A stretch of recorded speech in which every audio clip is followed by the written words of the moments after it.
ঢুকে চরম মানে প্রভাবের কারণে তার কলম দিয়ে কিছু এই সমস্ত কথা চলে গেছে। যেমন একটা শুনে নেন, আমি তার একটা কিতাব পড়েছি আল মুনকিজ মিনাদ দালাল, গোমরাহি থেকে উদ্ধার, গোমরাহি থেকে উদ্ধার। তো আল মুনকিজ মিনাদ দালালের মধ্যে তিনি লিখছেন, যারা আল্লাহ তাআলার অঙ্গ প্রত্যঙ্গ সাবেত করে তারা লা ইয়াবুদুন আল্লাহ ইন্নামা ইয়াবুদুন আল আসনাম, তারা আল্লাহ তাআলার ইবাদত করে না, তারা মূর্তি পূজা করে। আর ইমাম আবু হানিফা কি কোন শুনুন, ইমাম আবু হানিফা আল ফিকহুল আকবরের মধ্যে তিনি এটা প্রমাণ করতেছেন, আল্লাহ তাআলা নিজের জন্য যা প্রমাণ করছেন তা আমরাও তার সেটা প্রমাণ করি। মানে আল্লাহ বলছেন তার চোখ আছে, ওলে তুসনা আলা আইনি, আমার চোখের সামনে তোমাকে তৈরি করা হবে। ইয়াদুল্লাহি ফাওকা আইদিহিম, আল্লাহর হাত তাদের হাতের উপরে। এই যে কথাগুলি বলা হয়েছে, এই কথাগুলির দ্বারা আমরা কি বলবো? ইমাম আবু হানিফা বলে আমরা বলবো যে হ্যাঁ, আল্লাহর চোখ আছে, আল্লাহর হাত আছে, তবে কেমন?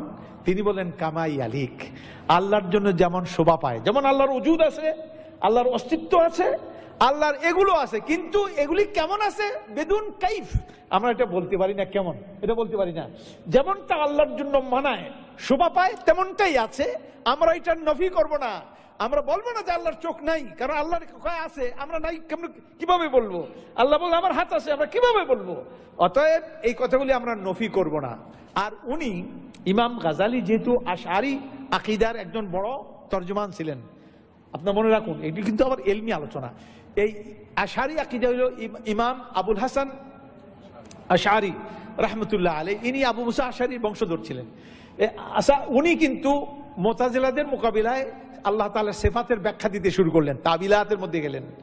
তো তাবিলাতের যেমন আল্লাহর হাত বলতে কুদরত বুঝাইছে, ক্ষমতাকে বুঝাইছে, হাত না, এগুলি করে তিনি অনেক সিফাত করেছেন। এগুলি হলো আশআরি আকীদার মূলনীতি।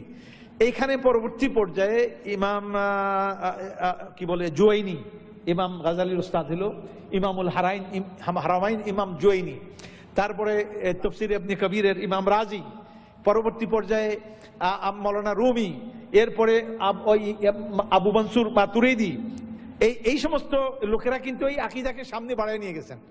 অথচ আবুল হাসান আশআরি তিনি তার একটা কিতাব আছে আল ইবানা আন উসুলিদ দিয়ানা, এই কিতাবটা আমার কাছে আছে, ওনার কাছে থাকার কথা। এই কিতাবটা ওনার নিজের কিতাব। এই কিতাবের মধ্যে উনি এক সময় মাঝখানে গোপন হয়ে গেলেন। একদিন জুমার মেম্বারে এসে খুতবা দিয়ে তিনি ঘোষণা করলেন, আমি যেই সমস্ত ব্যাখ্যা আল্লাহর হাত চোখ এগুলির ব্যাখ্যা দিয়েছি, সমস্ত ব্যাখ্যা থেকে আমি নিজকে মুক্ত ঘোষণা করছি, আমি প্রত্যাহার করছি। এই ব্যাখ্যা আমি দেই না, বরং এগুলি যেভাবে আল্লাহ বলছেন সেভাবে আমি সাবেত করি। নুসবিতু লিল্লাহ মা আসবাতা লি নাফসি বিদুনি তাকয়িফিন ওয়া তামসিলিন ওয়া তাশবীহিন ওয়া তা'তিলিন। কোন রকমের কাইফিয়ত বয়ান কেমন এটা বলবো না, কোন তুলনা দিব না, আবার কোন তাশবীহ দিব না, আবার এমন ভাবে বলবো না যে আসলে এখানে নাই, এমন ভাবে বলবো যে আসলেই নাই, আমরা এটা বলবো না। কথা কি পরিষ্কার হয়েছে? এই কথাটা আরেকটু বুঝে নেন ছোট্ট করে। আল্লাহ তাআলা বলেন, কি বলেন? লাইসা কামিসলিহি শাইউন, তার মতো কোনো জিনিস নাই। ওয়া হুয়াস সামিউল বাসীর, তিনি শুনেন এবং দেখেন।